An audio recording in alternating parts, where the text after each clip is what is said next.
ஜெயா தொலைக்காட்சி நேயர்களுக்கு காலை வணக்கம். காலை மலர் நிகழ்ச்சியில் தெரிந்ததும் தெரியாதுங்கிற நம்முடைய பகுதியில் நாள்தோறும் பல புதிய தகவல்களை தெரிஞ்சிட்டு இருக்கோம். அந்த வகையில் நம்ம பார்க்க போகிறது ராமக்கல் மேடு. இந்த பூமியினுடைய சொர்க்கம் எது என்று சொன்னால் அது ராமக்கல் மேடு. இந்த உலகத்திலேயே நான் பார்த்து அதிசயப்பட்ட ஒரு இடம் உண்டு என்று சொன்னால் அது ராமக்கல் மேடு.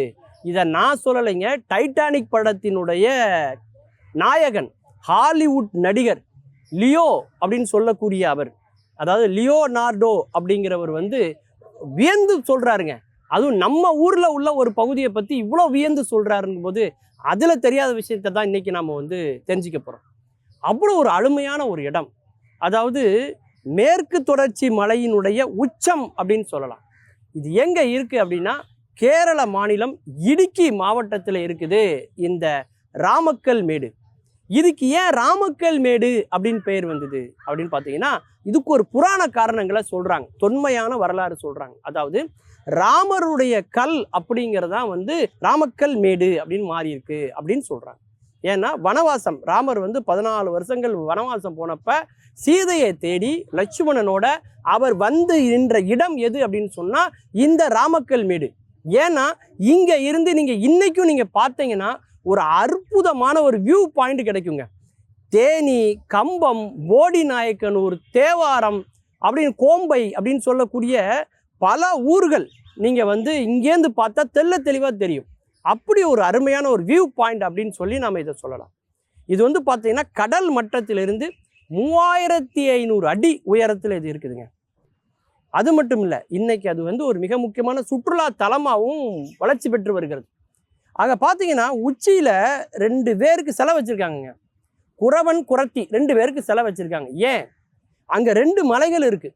ஒன்று குறவன் மலை, இன்னொன்று குறத்தி மலை. இந்த 2 மலைகளையும் இணைக்கிற மாதிரி ஒரு வளைவான ஒரு அணை கட்டப்பட்டிருக்கு. அதுதான் இடுக்கி அணை. அந்த 2 பேரும் தான் அந்த மண்ணினுடைய மைந்தர்கள்.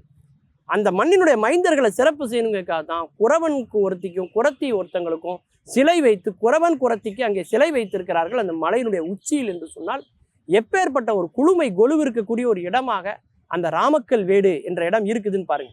ஆசியாவிலேயே அதிகமாக காற்று வீசக்கூடிய இடம் எது அப்படின்னா இந்த ராமக்கல் மேடுன்னு சொல்லலாம். கிட்டத்தட்ட கீழேருந்து பார்த்தீங்கன்னா ஒரு 6 கிலோமீட்டர் அந்த மலை. நம்ம ஒரு மலை வழியாகத்தான் ஒரு பாதையில் தான் நம்ம போகணும். இல்லை அப்படின்னா நம்ம வாகனத்துலேயும் போகலாம்.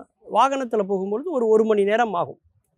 அங்கே ரொம்ப முக்கியமான ஒரு 2 கிராமங்கள் இருக்குது. அதாவது குருவிக்கானம், புஷ்பகண்டம் அப்படின்னு 2 கிராமங்கள் இருக்குது. இந்த ராமக்கல் மேடு பக்கத்தில் இருக்கக்கூடிய கிராமங்கள். இங்கே தான் அதிகப்படியான காற்றாலைகளை நிறுவியிருக்கிறாங்க.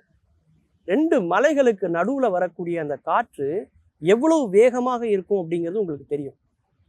பொதுவாகவே நம்ம கோயில்களில் கோபுரத்துக்கு கீழே அந்த அந்த படியில் ஏறி நின்னாலே போதும். 2 பக்கமும் வெளிப்படையாக இருந்ததுன்னா காற்று எவ்வளோ வேகமாக வீசுங்கிறத நம்மளால் உணர முடியும்.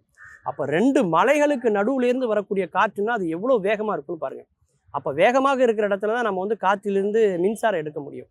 அப்பேற்பட்ட காற்றாலைகள் அதிகமாக அங்கே இன்னும் நிறுவிக்கொண்டே இருக்கிறார்கள் அப்படின்னு சொல்லலாம். அந்த அளவுக்கு ஒரு உயர்ந்த ஒரு பகுதி, கடல் மட்டத்திலிருந்து 3500 அடி உயரத்தில் இருக்கக்கூடிய ஒரு பகுதியில் ஒரு குளிர் நிறைந்த அந்த இடத்துல மிக இயற்கையான முறையில் அந்த காற்று வேகம் பெறுகிறது. அப்பேற்பட்ட ஒரு சிறந்த இடமாக இந்த ராமக்கல் மேடு இருக்கிறது அப்படின்னு நம்ம சொல்லலாம். இந்த ராமக்கல் மேடை பற்றிய அந்த குறிப்புகள் எல்லாம் பார்த்தீங்கன்னா நம்முடைய சங்க காலங்கள், சங்க மருவிய காலங்கள் போன்ற பல இதில் இருக்கக்கூடிய பல நூல்களில் கூட பல குறிப்புகளில் இருக்குது அப்படிங்கிறது இன்னும் கூடுதல் சிறப்பு. தமிழகத்தோட தொடர்புடைய ஒரு பகுதி அப்படின்னு நம்ம இதை சொல்லலாம். மீண்டும் பல புதிய தகவல்களோடு அதில் அறியப்படாத பக்கங்களோடு உங்களை சந்திக்கிறேன். நன்றி, வணக்கம். தெரிந்ததும் தெரியாததும் மூலமாக இன்றைக்கி நீங்கள் ஒரு புது விஷயம் தெரிஞ்சுக்கிட்டீங்க. கண்டிப்பாக யூஸ்ஃபுல்லாக இருந்திருக்கும் நம்புகிறோம். அடுத்த சுவாரஸ்யமான செக்மெண்ட் உங்களுக்காக காத்துட்டு இருக்கு. அதை பார்க்கறதுக்கு முன்னாடி ஒரு சின்ன பிரேக். இது காலை மலர்.